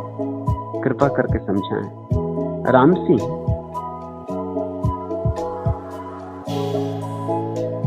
आलस्य भी होगा तो उसी की मर्जी से होगा। जिसने सब छोड़ दिया वो आलस्य को बचा लेगा। जब सभी चढ़ा दिया उसके चरणों में, तो इतनी कंजूसी और क्यों कर रहे हो? आलस्य भी उसी के चरणों में चढ़ा दो। चढ़ाओ तो पूरा चढ़ाओ, बंटवारे ना करो, नहीं तो बड़ी मुश्किल में पड़ जाओगे। अगर बंटवारा किया तो बुरा बुरा तुम्हारे हाथ में रह जाएगा और भला भला उसके हाथ में चला जाएगा। लोग अच्छी चीजें चढ़ा देते, सोचते चढ़ाना तो अच्छी चीजें चढ़ाना चाहिए। फिर आलस्य का क्या होगा? फिर बेईमानी का क्या होगा? फिर चालबाजी का क्या होगा? फिर झूठ का क्या होगा? फिर तुम्हारे पाखंड का क्या होगा? वो सब तुम्हारे हिस्से में पड़ जाएगा। यही तो अब तक का इतिहास है कि आदमी को सिखाया अच्छी अच्छी चीजें उस पर चढ़ा दो, फूल उस पर चढ़ा दो, फिर कांटे तुम्हारे जिम्मे पड़े। सोच के तो मोर मुकुट फूल लग गए। वैसे भी उसके फूलों की कोई कमी ना थी, सारे फूल उसी के थे। और तुम अभागे, जो 2-4 फूल हाथ लगे थे वो भगवान को चढ़ाए, अब बचे कांटे। अब रो, इन कांटों को छाती से लगाओ और तड़फो। समर्पण का अर्थ होता है समग्र। समग्र ही हो तो समर्पण। राम सिंह के मन में विचार उठा होगा कि ये बात तो ठीक है कि सब परमात्मा की मर्जी से हो रहा है, मगर अगर आलस्य हो रहा फिर परमात्मा आलसी तो नहीं हो सकता। ये तुमसे किसने कहा? मेरे हिसाब से तो परमात्मा का काम कितना हिस्सा चल रहा है। सदियां सदियां बीत गई, कोई जल्दी दिखाई पड़ती, कोई जल्दबाजी।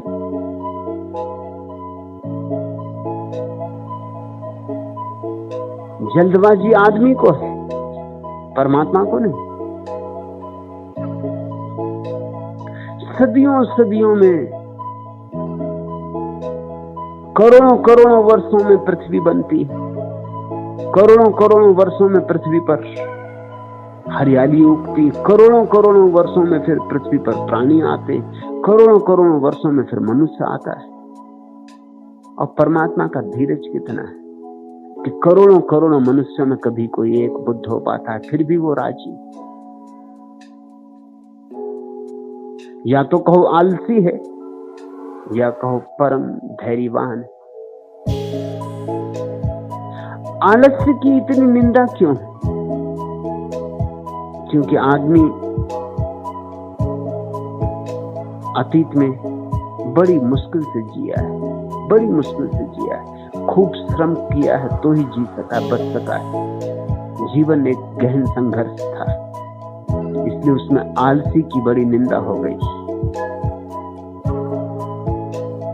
और उसमें कर्मठ का बड़ा सम्मान हो गया।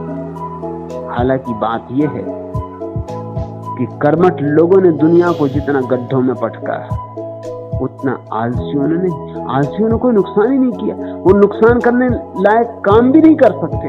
वो कहा किस तरह नुकसान करेंगे?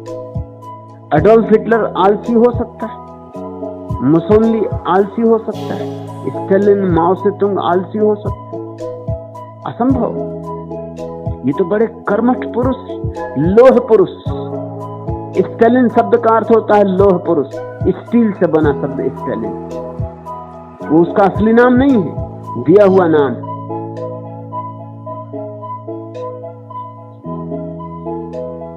ये तो सदा कर्म में रत रहते हैं ये लोग। नादिर शाह और तैमूर लंग और चंगेज खान और सिकंदर और नेपोलियन, ये कोई आलसी? नेपोलियन के संबंध में कहा जाता है कि वो घोड़े पर ही 2 घंटे सो लेता था, घोड़े पर ही, नीचे भी नहीं उतरे। इतना भी समय कौन खराब करे, उतरना चढ़ना, घोड़े पर ही सो लेता था। बस 2 घंटे 24 घंटे में सोना काफी था। इस तरह के लोगों का हमने खूब सम्मान किया, मगर उन्होंने किया क्या? आलसियों के ऊपर कोई दोष है? उन्होंने कोई बड़ा पाप किया? रावण आलसी होता तो सीता नहीं चुराई जाती, पक्का समझो। कौन झंझट में पड़ता?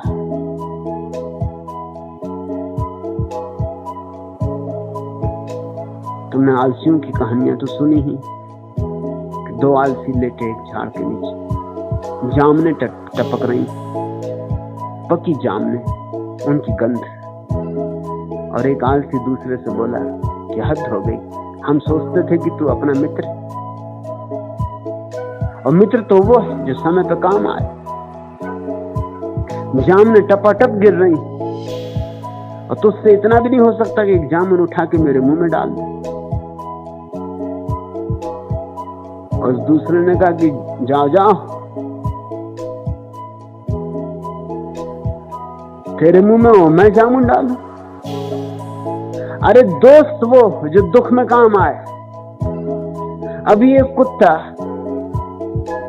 मेरे कान में मूत रहा था, तो तू उसे भगा भी नहीं सका।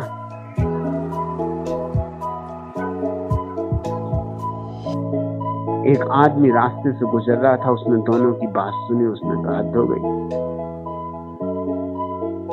दया आई उसे बहुत, बेचारे महा आलसी। उसने एक एक जामुन दोनों के मुंह में उठा के डाल दी। चलने को ही था कि दोनों बोले भाई ठहर, गुठली कौन निकालेगा, जरा रुक, अब इतना किया है तो इतना और। ऐसे आदमी से तुम सोचते हो कि दुनिया में कोई नुकसान हो सकता? लेकिन आलस का हमने विरोध किया है, क्योंकि जीवन एक संघर्ष था, और संघर्ष में कर्मठ की उपयोगिता थी। अन्यथा आलस में अपने आप तो कुछ ऐसी विरोध की बात नहीं, अपने आप में तो कुछ बुरा नहीं। और ये संभव कि आने वाले भविष्य में आलसी का सम्मान बढ़ जाए। आने वाली सदी में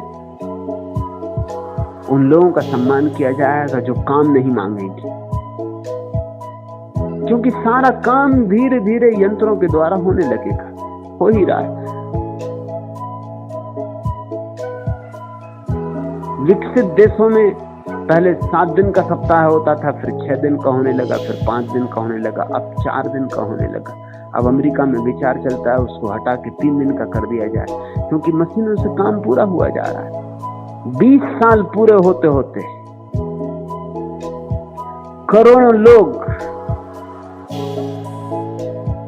बिना काम के होंगे। भोजन तो उन्हें देना होगा, वो उनका जन्मसिद्ध अधिकार है। मकान भी देना होगा, कपड़े भी देने होंगे। पश्चिम के अर्थशास्त्री तो ये कहते हैं, तुम चौंकोगे जानकर, कि 50 साल के भीतर ये हालत आ जाने वाली है कि जो आदमी काम नहीं मांगेगा उसको तनख्वाह ज्यादा मिलेगी उस आदमी की बजाय जो काम मांगेगा। क्यों? क्योंकि वो दो चीजें एक साथ चाहता, तनख्वाह भी और काम भी।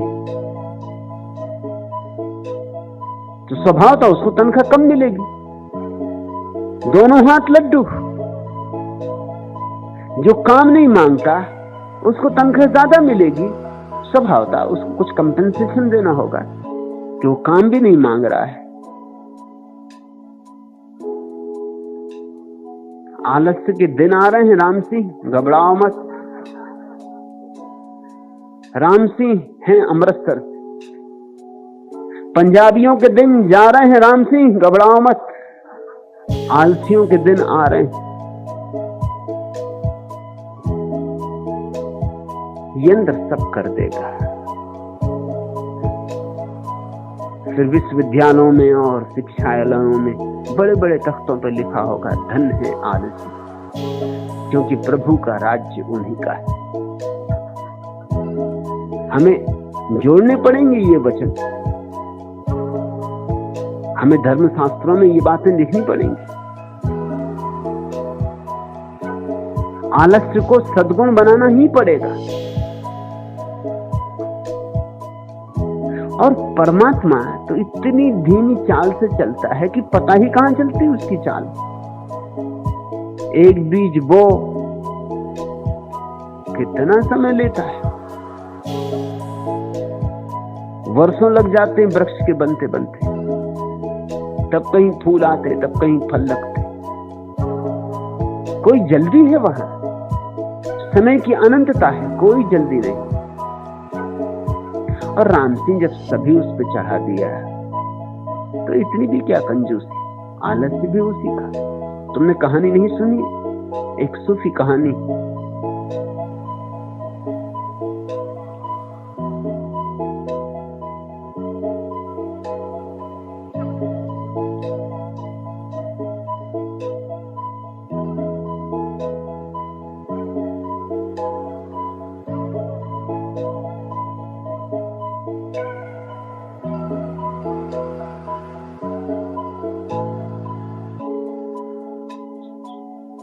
एक बुढ़िया जो कुछ उसके पास होता सभी परमात्मा पे चढ़ा देती थी। यहां तक कि सुबह वो जो घर का कचरा वगैरह फेंकती, वो भी घूड़े पे जाके कहती तुझको ही समर्पित। लोगों ने जब ये सुना तो उन्होंने कही तो हद हो गई, फूल चढ़ाओ, मिष्ठान चढ़ाओ, कचरा।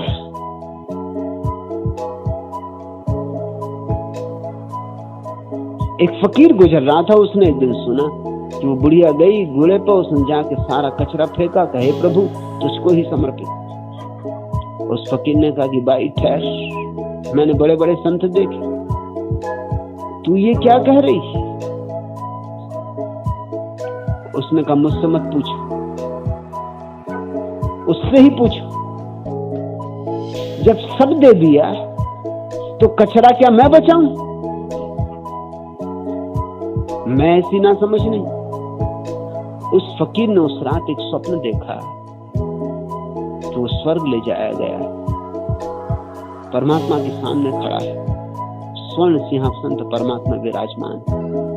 सुबह हो रही, सूरज उग रहा है, पक्षी गीत गाने लगे, सपना देख रहा है। और तभी अचानक एक टोकरी भर कचरा आके परमात्मा के सिर पर पड़ा। उसने कहा कि ये बाई भी एक दिन नहीं चूकती। फकीर ने कहा कि मैं जानता हूं इस बाई को, कल ही तो मैंने इसे देखा था, कल ही मैंने उससे कहा था ये तो क्या करती।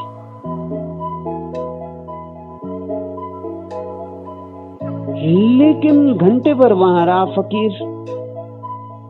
बहुत से लोगों को जानता था जो फूल चढ़ाते हैं, मिष्ठान चढ़ाते हैं, वो तो कोई नहीं आए। उसने पूछा परमात्मा को कि फूल चढ़ाने वाले लोग भी हैं, सुबह से तोड़ते हैं, पड़ोसियों के वृक्षों में से तोड़ते, अपने वृक्षों के फूल कौन चढ़ाते? आसपास से फूल तोड़ के चढ़ाते, उनके फूल तो कोई गिरते नहीं दिखते। उन्होंने, परमात्मा ने उस फकीर को कहा जो आधा आधा चढ़ाता उसका पहुंचता नहीं।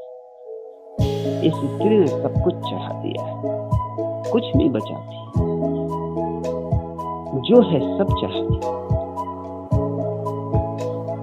समग्र जो चढ़ाता है उसका ही पहुंचता है। घबराहट में फकीर की नींद खुल गई, पसीने पसीने हो रहा था, छाती धड़क रही थी। क्योंकि अब तक की मेहनत उसे याद आया कि व्यर्थ गई, मैं भी तो छांट छांट के चढ़ाता रहा। समर्पण समग्र ही हो सकता है। श्री राम सिंह तो पूछते हुए कैसे पता चले कि जो हो रहा है वो प्रभु की मर्जी से हो रहा है? पता चलाने की जरूरत क्या है? और किसकी मर्जी से हो रहा होगा? और भी कोई है? जो हो रहा है उसी की मर्जी से हो रहा होगा, और तो कोई है ही नहीं। और फिर तुम्हें डर लगता है कहीं हम आलस के प्रभाव में न कर पा रहे हो, तो आलस उसकी मर्जी। तुम जरा आलस्य को भी चढ़ाते देखो और तुम बड़े हैरान हो जाओगे। आलस्य चढ़ाते ही तुम्हारे ऊपर से जैसे एक गर्भ की परत गिर जाएगी।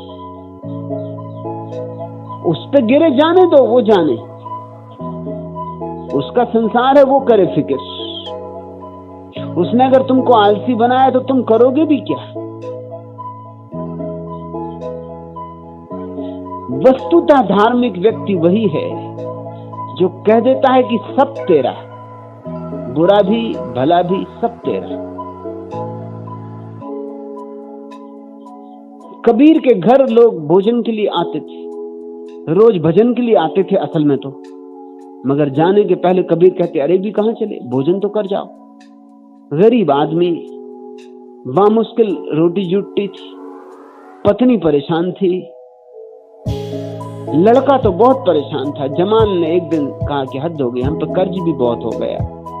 भजन तक ठीक बात है, ये भोजन हर एक को करवाना, 100-200 आदमी रोज भोजन करें, हम लाएं कहां से? सारे गांव से उधार मांग चुके, अब तो कोई उधार देने को भी राजी नहीं। और इन लोगों ने धंधा बना लिया, ये रोज आके हाजिर। और मुझे शक होता है कि भजन के लिए आते, ये भोजन के लिए आते। और तुमको कितनी दफे समझाया और तुम हाँ भर देते हो कि ठीक, कल मैं नहीं कहूंगा, लेकिन बस भजन खत्म हुआ कि तुम मानते नहीं। लोगों से कहते भोजन कर जाओ। क्या हम चोरी करने लगे?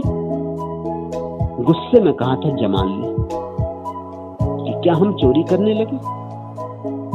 कबीर ने कहा, अरे पागल, तो तुझे पहले क्यों नहीं सूझा? कितने दिन से मेरी खोपड़ी खाता है कि भोजन के लिए मत कहो, मुझसे रहा नहीं जाता। तेरी अकल पहले कहां गई थी? गजब का ख्याल। लड़के ने सोचा हद हो गई,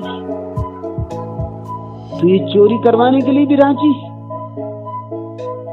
उसने पूछा भी कि आप समझे मेरा मतलब, होश में है, कहीं अपने भजन कीर्तन में तो नहीं डूबे? चोरी कह रहा हूं, चोरी। कबीर ने कहा, जो उसकी मर्जी होगा करवाएगा, चोरी ही करवानी होगी तो हम क्या करेंगे? इसको आस्तिकता कहते हैं। इससे कम हो तो आस्तिकता नहीं। लेकिन कबीर का लड़का भी कबीर के लड़का था, आखिर इतनी जल्दी छोड़ नहीं देता। उसने कहा कि बात ही बात समझ के मामला निपटा रहे हैं, जानते हैं कि मैं चोरी करूंगा नहीं, मगर मैं भी दिखा के रहूंगा। सांझ को उसने कहा, ठीक, अब मैं चोरी को जा रहा हूं, आप भी चलें, क्योंकि मैं अकेला क्यों जाऊं? भोजन आप करवाएं, चोरी मैं करूं, पाप पाप मेरे सिर पड़ेगा, पीछे जवाब कौन देगा? वो ये कह ही रहा था कि कबीर उठ के खड़े हो गए। उन्होंने कहा कि चल, मुझे कुछ काम भी नहीं है, यहाँ भी बैठे बैठे क्या कर रहा हूँ, भजन कर रहा हूँ, यहाँ वहीं भजन करेंगे, मैं चल पड़ता हूँ तेरे साथ। बेटा भी पक्का था, अभी भी उसे भरोसा नहीं था कि कबीर चोरी करने के लिए राजी होंगे। चले गए, कबीर खड़े वहीं भजन करते रहे और लड़का सेंध मारता रहा, बार बार देखता रहा कि अब रोके, अब रोके। दीवार टूट गई, अभी भी नहीं रोका। अब तो थोड़ा उसे भय लगने लगा कि मामला ज्यादा बढ़ा जा रहा है। उसने पूछा, भीतर जाऊं? कबीर ने कहा, और दीवार काहे के लिए तोड़ी? भीतर जा, और जाने नहीं, भीतर से कुछ ला। कबीर का ही बेटा था, उसने हिम्मत की, भीतर गया, खींच के एक बोरा गेहूं का लाया। बामुश्किल उसको छेद में से बाहर निकाल पाए, दोनों ने मिलकर बाहर निकाला। फिर जब बोरा बाहर निकाल आया तो कबीर ने कहा, एक काम और कर, घर के लोगों को जाके जगा दे, चिल्ला दे कि चोरी हो गई, चोरी हो गई। उसने कहा, ये किस ढंग की चोरी, फंसूंगा मैं। कबीर ने कहा, जिसने करवाई है वही फंसेगा, हम क्यों फंसेंगे? तू बीच बीच में अपने को क्यों लाता है? कबीर की बात को समझना बारीक है। कबीर पंथी इस कहानी को अपनी किताबों में से छोड़ देता, क्योंकि डर लगता है। इस बात को लाना खतरनाक मालूम पड़ता है, क्योंकि हमने तो धर्मों को भी नीति के तल पर खींच लिया है, और धर्म तो नीति अनीति के परे होते, न वहां कुछ अच्छा है न वहां कुछ बुरा है। हम तो धर्म को नीति के साथ पर्यायवाची बना दिए। तो कबीर पंथी भी डरते हैं कि ये कहानी जोड़ना कि नहीं। लेकिन कितनी ही छिपाओ, जानने वाले इन कहानियों को जानते हैं। कानों कान चलती रही हैं ये कहानियां, किताबों में ना भी लिखो तो क्या होगा, कहीं न कहीं से इनके लिए स्रोत मिलते रहे। इतनी बहुमूल्य कहानियां गंवाई भी नहीं जा सकती। तो मेरे जैसा कोई ना कोई आदमी फिर उनको कह देगा, फिर चलने लगती। तुम्हें किताब में ना मिले तो घबराना मत, मैं अपनी साक्षी से कहता हूं कि ये बात सच है। ऐसा हुआ ही होगा, होना ही चाहिए। कबीर की जिंदगी में ना हो तो और किसकी जिंदगी में होगा। कहानी प्यारी है। कबीर ने कहा, जा खबर कर दे। और जब कबीर कहे तो बेटा ना जाए। गया, भीतर लोगों को हिला हिला के जगा दिया कि चोरी हो गई। लोगों ने उसको पकड़ लिया, भागा।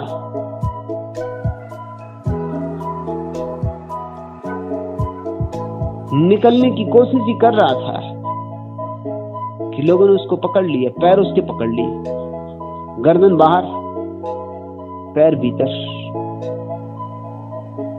कबीर ने कहा, भाई अब तो सुबह हुई जा रही, भजन करने वाले आते होंगे, अब मैं क्या करूं? तो रखने दे पैर उनको, गर्दन तेरी मैं ले जाता हूं। उन्होंने उसकी गर्दन काट ली, गर्दन लेके घर पहुंच गए।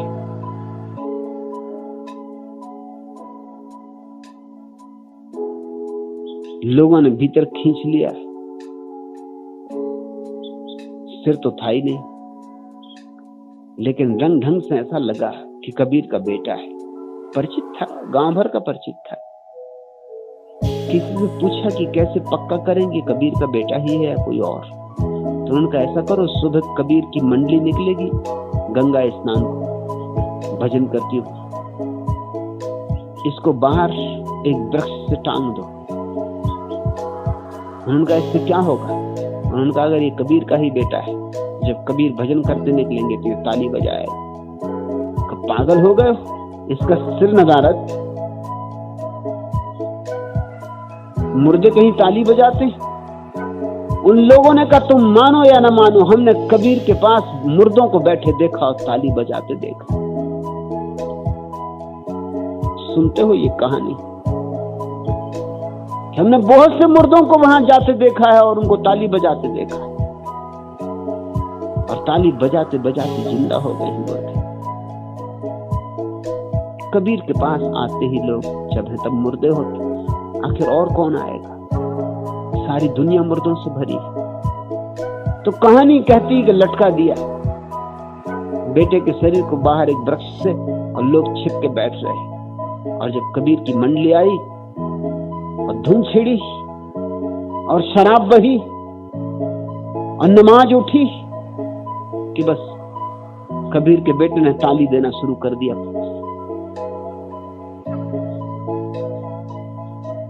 लोगों ने कबीर को पकड़ लिया और कहा कि तुम्हारे बेटा है। कबीर ने कहा, इतना आयोजन की क्या जरूरत थी, मुझसे आके पूछ लिए होते।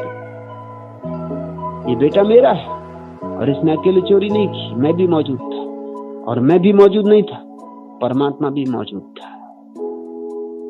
सब जिम्मेवारी उसकी, हम तो उसके हाथ के खिलौने, जैसा नचाहे नाचते।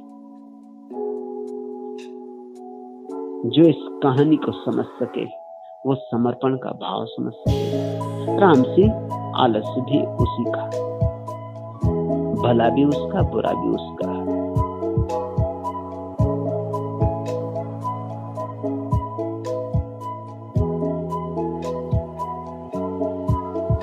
तुमको क्या मालूम कि कितना समझाया है मन, फिर भी बार बार करता है भूल, क्या करूं?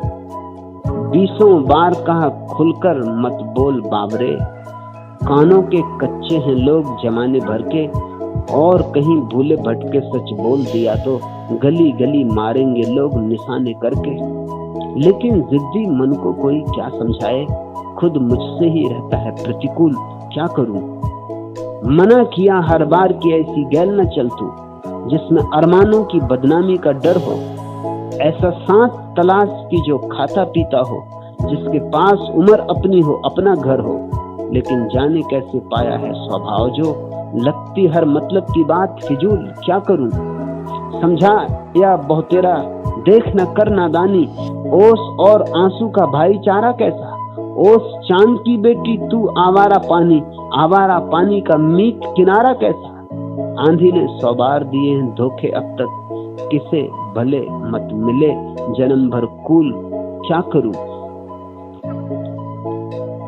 तुमको क्या मालूम कि कितना समझाया है मन, फिर भी बार बार करता है भूल, क्या करूं? एक तो प्रक्रिया है नीति की कि मनो को भूल मत करने दो, हर भूल को सुधारो, एक एक भूल को सुधारो, ठेगड़े लगाओ। लेकिन तुम पक्का समझ लो, एक तरफ भूल सुधारोगे दूसरी तरफ से भूल बहने लगेगी, एक तरफ से रोकोगे झरना दूसरी तरफ से फूट बहेगा। इसलिए नैतिक व्यक्ति रूपांतरित नहीं हो पाता, सिर्फ उसकी बीमारियां बदलती रहती। एक बीमारी दबाता है दूसरी बीमारी, दूसरी दबाता है तीसरी बीमारी, मूल वही का वही रहता है। धार्मिक व्यक्ति एक एक भूलों को नहीं सुधारता, कौन ठेगड़े लगाए, सब उसका है। धार्मिक व्यक्ति कह देता है मैं भी तेरा, संभाल, भूल करवानी हो भूल करवा, ठीक करवाना हो ठीक करवा, सम्मान मिलेगा तो तुझे, अपमान मिलेगा तो तुझे, कल अगर जूते पड़ेंगे तो तुझे, माला पहनाई जाएगी तो तुझे, मैं बीच में नहीं। इस अद्भुत क्रांति का नाम धर्म है, और जो ऐसा कर पाए उसको फिर और कुछ करने की आवश्यकता नहीं रह जाती। आज इतना।